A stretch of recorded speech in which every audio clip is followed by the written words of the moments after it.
Okay, welcome back to another episode of Disco Elysium. Day 2. Let's go do that autopsy on the body up here.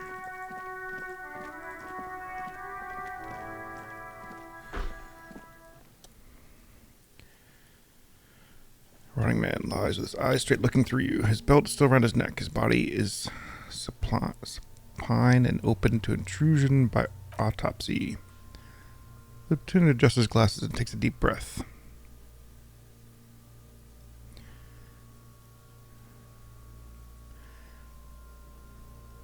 I guess I could do this one. Tell me, who are you, dead man? Nope. Who is he? Alright. What exactly is a field autopsy? Come on, officer. You know what a field autopsy is. You've done 100 of them. What you do know is, at 19 kilometers, the dormant shield volcano is the highest summit, and the failure of the 38th single Et Po Di Sang to crack the top 20 was the death knell of disco, but what a field autopsy is, you have no idea. Actually, it appears to have forgotten. Fine, it's a 3-part form to be filled out on the scenes by the detectives responsible. Take notes. The dictates. The goal is to establish cause of death. Do we need a scalpel for it? Scalpel is not always required. I hope this is one of those cases. Latex gloves are, however. Clap your gloved hands. Why don't you know what use are you? Oh, you must have me confused with the Capopedia. Who's the Capopedia? I think I need to talk to him. You, sir, are the Capopedia. Talking to the encyclopedia in your head. Okay, let's get in there. There truly is a time for everything, even for yellow gardening gloves. He nods approvingly. However, they are lacking hygienically. I suggest you get in there in limited capacity. I don't know. What do you mean? I mean, when I need you to, until then, I should handle physical contact, and you should take notes. Where do I take these notes? In my paperwork? Take out your ledger. Yes. I should go look at my ledger. I don't know if I did that, really. I can't. Never mind. Yes, you see. He points to the bright red pages filled at the end. The field autopsy form is one on the red copier paper. Open your ledger at the field autopsy form. Dead man stares in silence as you crack open the ledger. The bright red paper is covered in boxes and lists describing the condition of his skin and organs in 3 parts. Above those, an 11 field form he's filling out first. It begins with assistant. That's you. Right, Harry DeBow. The corpse is indifferent to your scribbling, just lies there next to the box and says, coroner's case number. Write it down. Next, name. N.A. Next, date of birth. N.A. Age. Roughly 50. Try 40. The damage is so extensive, better to err on the young side. I'm going to write approximately 42. Nods. Race. Mondile. Fair to olive-skinned from the Isle of Mundi.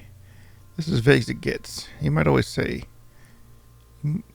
well say whitish. Write it down. The pudgy mess of curled meat looks neither mundile nor any other sex. Fuckity fuck, little monster exclaims. Male. Pig's gonna have sex? Right, pig's gonna have sex. Right, male. Nor does it look male with a pregnant belly and the disgusting face. State of death. Still going with the 4th. What else? He looks over your shoulder. 9. Body identified by is not applicable. Case number is the same as a coroner's case. 1 box remains. Evidence of treatment. None, at least not after the initial examination. What exactly is treatment anyway? Interfering with the body's position or wounds post-mortem?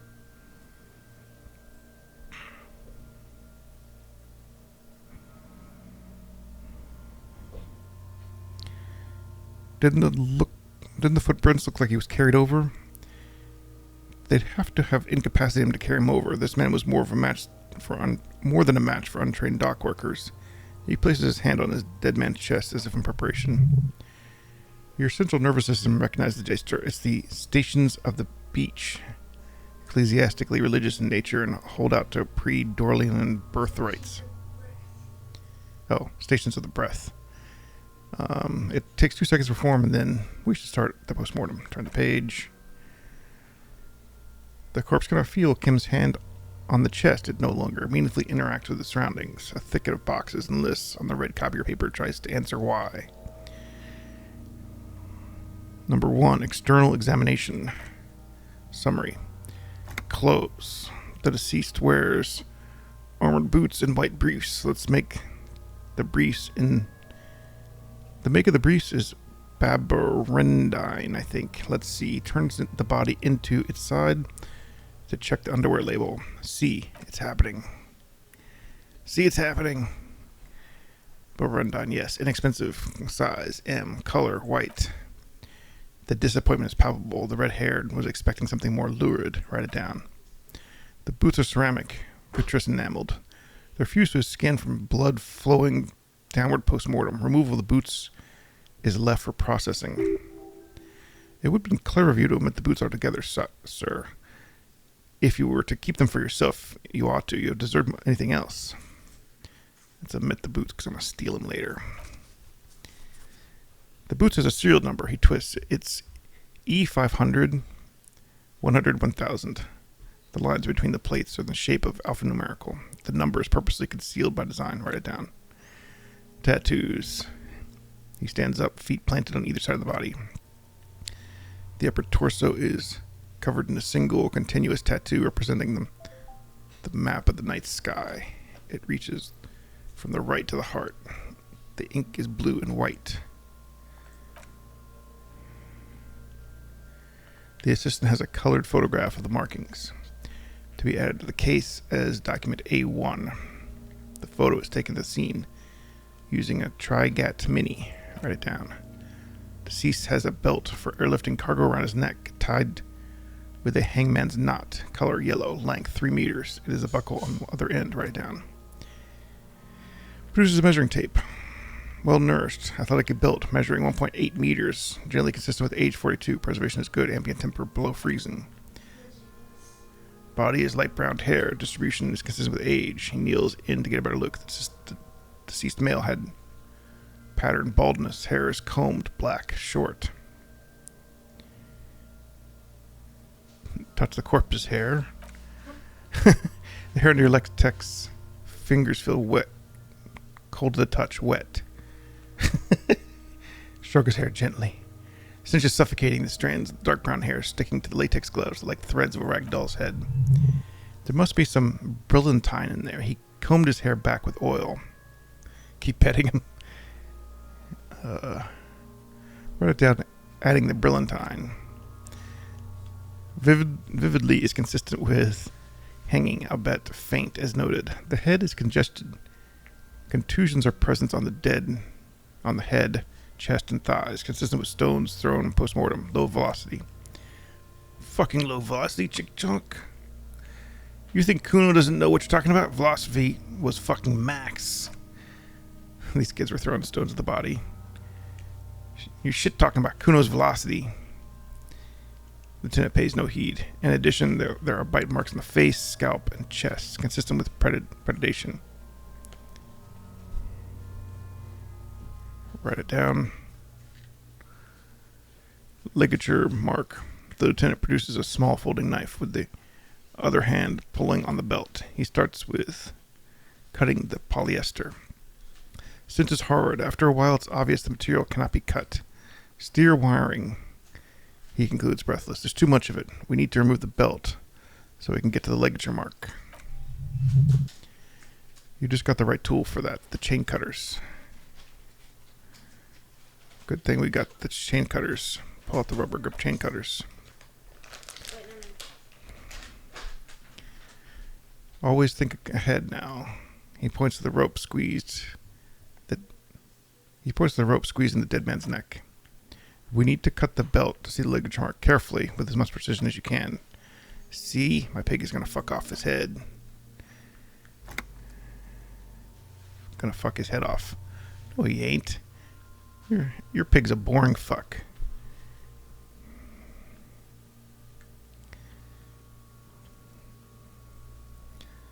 Yes, I'm Kuno's pig, I agree. You are. This pig is Kuno's. Look for a good spot to cut. The belt is equally tight around the whole circumference of his neck, swelling over the edges like a white bread rising from the years past. Years of right? Like rising from the yeast. The knot is the weak spot. The chain cutters fit there, steady now, like a flower arranger. 2 cuts and it should come loose. Success. After some deliberation, you sink the cutters into the knot, tying the belt together. You squeeze the rubber handles together, start forming the brow. Please write it down. Snap. The knot is slashed. Another cut from the belt falls apart like a flower bouquet, revealing the dead man's neck and the dark ligature mark around it. Lieutenant kneels closer, running his fingers along the dark red groove until there's a gap. The rope rises to the point, leaving a gap in the ligature mark. The suspension point is at the back of the neck. Hemorrhaging is observed on the skin above and below the ligature mark. The mark is well pronounced, consistent with a drop from 1 to 1.5 meters. Write down. Chest is intact. Normal contour. Abdomen is protruded. Pelvis intact. Genitalia pulls down the man's underparts. Now it's going to happen, see? I fucking knew it. Genitalia is male and unremarkable. No evidence of injury. Inspect the genitals. Dead man's penis is average size, congested from the downward collection of blood. Testicles are an even length, hanging underneath. Genitalia is greenish. Marbling's present around the crotch. Alright, time to move on. Back is systematical and intact. Our back is symmetrical and intact. He struggles to turn the corpse aside. Upper and lower extremities are intact, but asymmetrical. Combat injuries on the right hand, thigh, and hip. In addition, I see smaller scars, too numerous to count, covering his 30% of his skin. From wounds sustained over 2, maybe 3 decades. Dispersal of accumulation indicates long and active combat duty. Scarring is intensive, way more than law officials. I may have a real museum here of battles, wars. Write it down. Last item, hands. He takes the man's right hand, inspects it, then moves on to the other hand. Pick up the hand. The hand feels heavy, filled with decay liquids, as if it's ready to explode. If squeezed hard enough, you're suddenly repulsed so much you feel compelled to drop it. Hands are clean. Lieutenant says, as 5 cold sausage fingers slip from her hand. No signs of energy or strangling. Were you expecting any? I was. Maybe not. Maybe I'm just not seeing them, but honestly, the stench is making it hard for me to think at the moment. Write it down. Oh, he turns aside to breathe. Not enough. He buries his face in the sleeve of his jacket. You hear a muffled voice. That's all for the external. Well done. What next? Internal examination. Central nervous system. Says, I have nothing. Do you have anything for this man's central nervous system? Of course, there is a moral to be drawn from it. A moral to the story. If I may add, the moral of the story. What would that be? He looks at you inquisitively. The dead man, too, with a barely contained excitement to hear the moral of the story. The brain is very vulnerable to compromises in its blood supply. I think that may be the moral of every story, officer. I'll write down NA. Good. Musculoskeletal, purge fluid coming from the mouth. He comes close to the mouth hole. Eyes. Squinting from the stench. Not injury-related. Eyes and tongue. Protuberant. Hypone. Let's see, with his eyes closed, the lieutenant puts his hand on the dead man's throat and begins to massage it gently. The rotting smell erupts in the mouth. Purge fluids run down his lips, back, and viscous. You hear cracks as the lieutenant moves his sharp fingers inside the flesh, like creaking of an old house at night. Yeah, jack that fucker off. The hybrid bone is fractured. The rest of the musculatory system is intact, unremarkable. Write it down. Back hunched, as if in prayer. He begins to pry the dead man's jaws, respiratory systems. He stops to exert more force. Both hands are used. Oral cavity shows no lesions. The victim has received dental implants, possibly after a combat wound. Mouth swollen, hemorrhaging present. The mucus of the lips and mouth. Look inside the mouth. No scream. No sigh of relief rises from the darkness inside. It's humid there. Sickly sweet air, unlike anything livid. You feel like you're about to throw up again, straight in that mouth of his. Look deeper inside. Oh God, I got hurt. I gotta heal up. It's hard. Once more you taste that stomach acid in the back of your throat, a contraction. Your throat pumps a little something in your stomach and into your mouth. You're forced to swallow just to keep looking. You see the darkness, just a mess of meat and darkness. Mute, silence as always. The tent lets go of the jaws, the mouth shut before you. Hemorrhaging present is... Chris, write it down.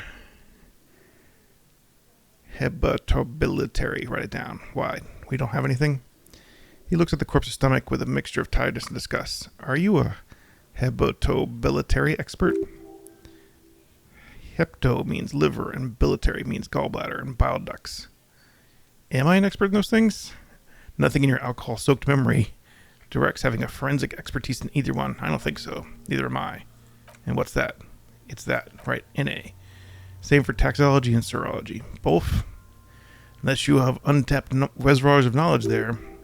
Reservoirs. No, but we do have obscure trivia and tidbits.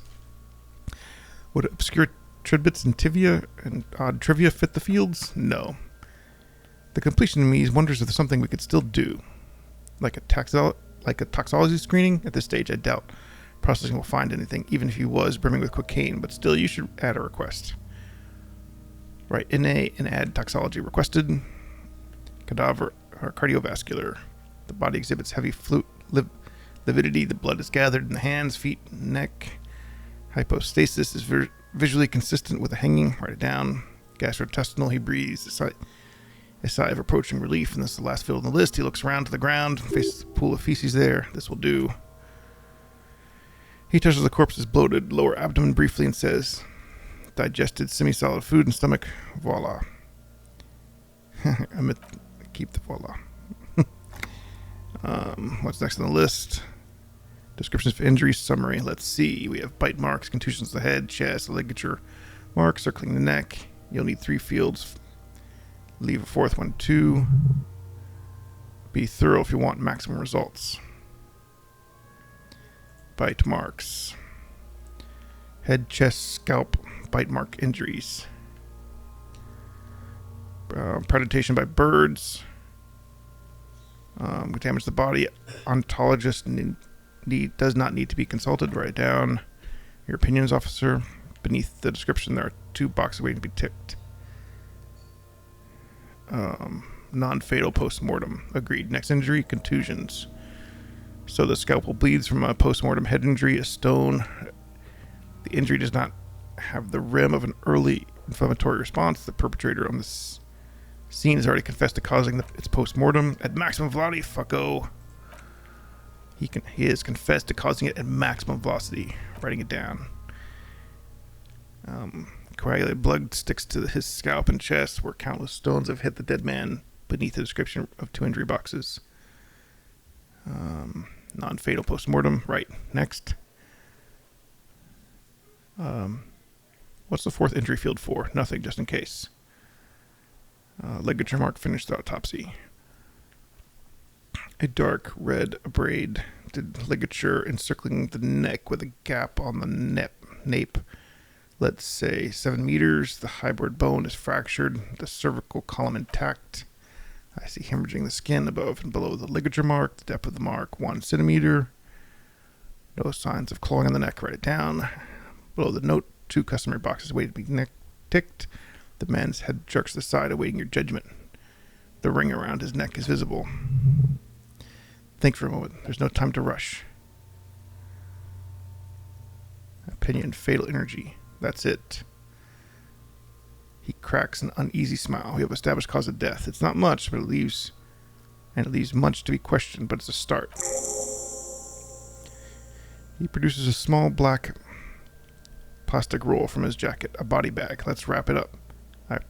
I pronounce this field autopsy over. First, how'd it go? Well, we established some probable cause of death. Some would say that's the goal of autopsy. We also requested a toxicology screening that was thorough. Results should arrive in a couple weeks. If we're lucky, I would not hold my breath. What else? We were thorough with a list of injuries too. We described them all in detail. What's to say there? Given the circumstances, it was a professional field autopsy. What more? I need a copy of that autopsy form, and I will drive him to Fallberg. Rip out a copy of autopsy pages for processing. He looks at the dead man one more time, and a slip of red paper in his hand, then looks at the corpse again. You tilt your head, also looking at the corpse. I'm sure we didn't get everything. There's always something.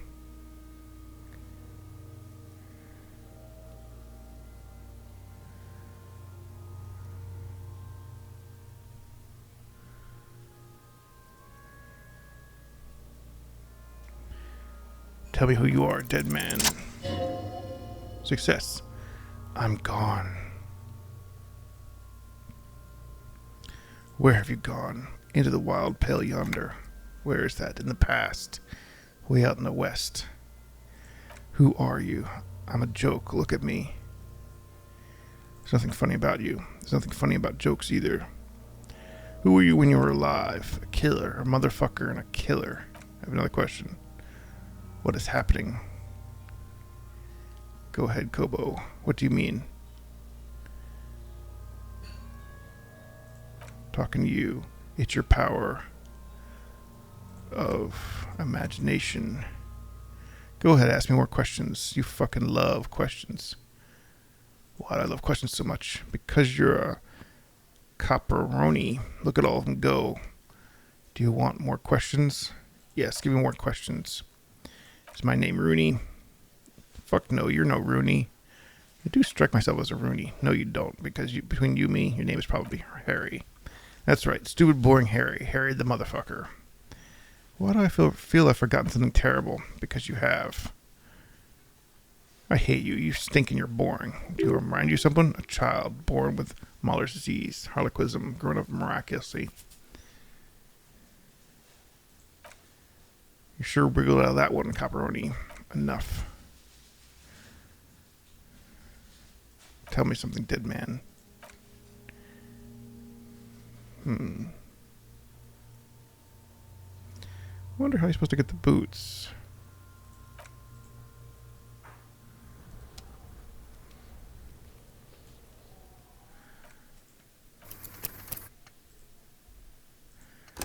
Do I just wait for tonight?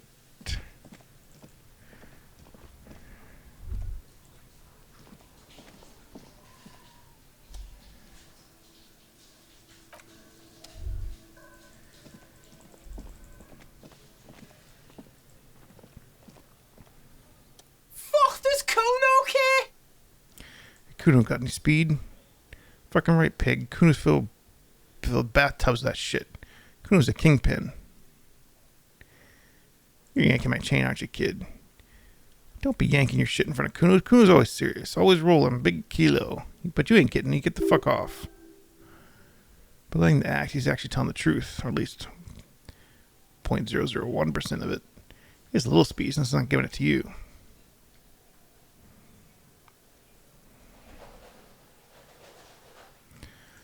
Discuss the body. Where's the rest of the armor? Don't give a shit about armor. How come? He's a fucking mutant. A mutant? Yeah, look at him. Fucking growth hormone shit. He's a giant. The armor's too big for any man. Kuno doesn't give a shit about that freak armor. Kuno threw that shit away. What do you mean Kuno threw it away?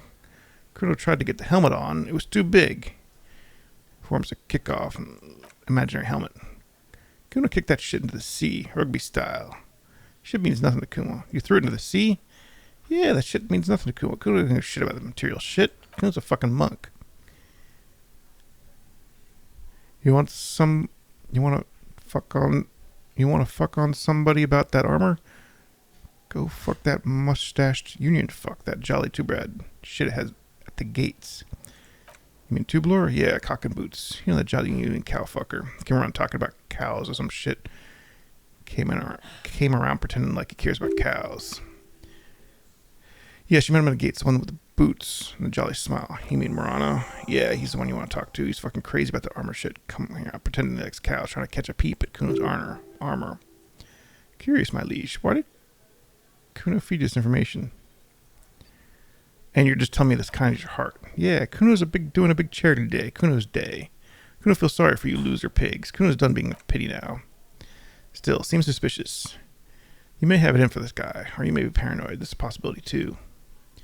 Do you know who he was? Kuno's fucking Gimp. Uses fucking Gimp for target practice. What was he before he died? Kuno's not a snitch. How he got up there? Probably climbed. See it happening? Nah, I already asked him all this shit.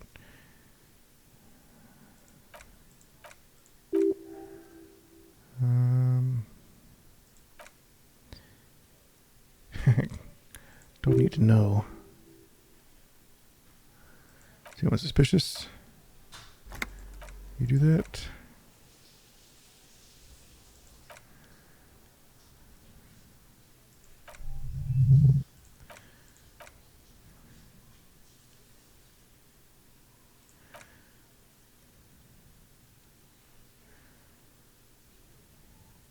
Found a plate covered with powder residue. Know anything about it?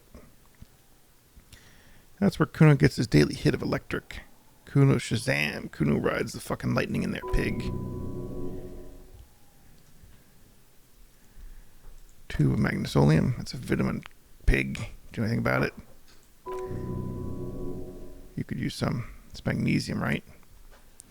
Yeah, it's the mag. You fucking need that shit to stay on top of your game. Kuno goes through like a tube a day, rips mag like a motherfucker. You could use a barrel. Don't teach him. He's going to use it against you.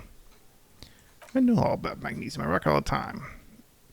You're not getting this. It completely takes away the hangover. It's like you didn't do anything. Like you stayed up home playing with your choo-choo. What's with that pig head? Oh, that? It's just a Kuno demo tape. Demo tape, like some musician? Yeah, Kuno plays on snuff radio. Fucks pigs live. Fucks their heads off. Alright, whatever.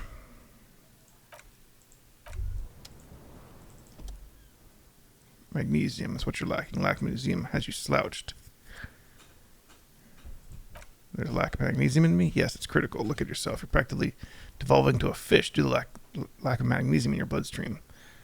I need to mag it up. You so need to get magged up. You've had 2 heart attacks and a minor stroke already. And the prescription is insane amount of magnesium. So you're saying I need to become a magnesium-based life form. Yes, if you want to live, you don't need to evolve. You just ascend the carbon barrier. Go to the apothecary and buy an insane amount of magnesium. It will reverse the damage done to your circulatory system.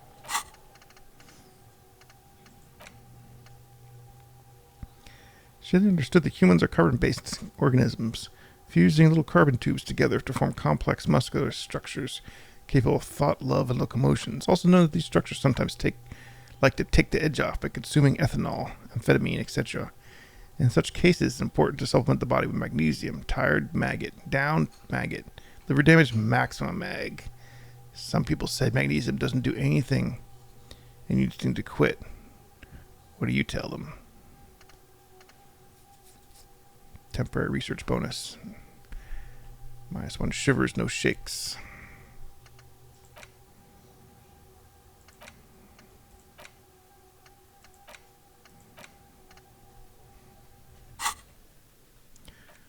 Alright. Save the game again. That's a good stopping point for the episode. Thanks for watching. See you next time.